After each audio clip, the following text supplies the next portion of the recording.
অধ্যক্ষের হাত ধরে সূচনা হলো নয়াপাড়া ক্লাবের রক্তদান শিবির। ৩১ জানুয়ারি শুক্রবার উত্তর ত্রিপুরা জেলার জেলা সদর ধর্মনগর শহরের নয়াপাড়া এলাকায় উত্তর ত্রিপুরা জেলার সুনামধন্য ক্লাব প্রতিষ্ঠান নয়াপাড়া ক্লাবের উদ্যোগে এক মেগা রক্তদান শিবিরের আয়োজন করা হয়।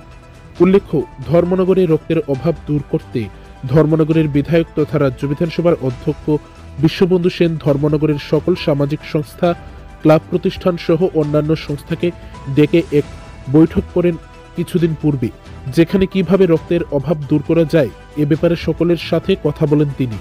সকলে উনার এই মহৎ উদ্যোগে সামিল হয় এবং প্রত্যেক মাসে এক বা একাধিক রক্তদান শিবির অনুষ্ঠিত করার পরিকল্পনা গ্রহণ করা হয় উক্ত বৈঠকে। এরই অঙ্গ হিসাবে শুক্রবার নয়াপাড়া ক্লাবের উদ্যোগে এক মেগা রক্তদান শিবিরের আয়োজন করা হয়। প্রসঙ্গত, নয়াপাড়া ক্লাব প্রতিনিয়তই বিভিন্ন সামাজিক কর্মসূচিতে নিজেদের নিয়োজিত করে রাখে, যেখানে এই রক্তদান শিবিরে নয়াপাড়া ক্লাবের ব্যাপক সংখ্যক সদস্যরা স্বেচ্ছায় রক্তদান করে। এই রক্তদান শিবিরের শুভ উদ্বোধন করেন ধর্মনগরের বিধায়ক তথা রাজ্য বিধানসভার অধ্যক্ষ বিশ্ববন্ধু সেন। এছাড়াও এই অনুষ্ঠানে উপস্থিত ছিলেন ক্লাবের সভাপতি সম্পাদক সহ সকল সদস্যরা। ৩১ জানুয়ারি শুক্রবার বিকেল আনুমানিক ৪টা নাগাদ এই রক্তদান শিবিরের সমাপ্তি হয়। জানা যায়, এই রক্তদান শিবিরে মোট ৩৮ জন রক্তদাতা স্বেচ্ছায় রক্তদান করে।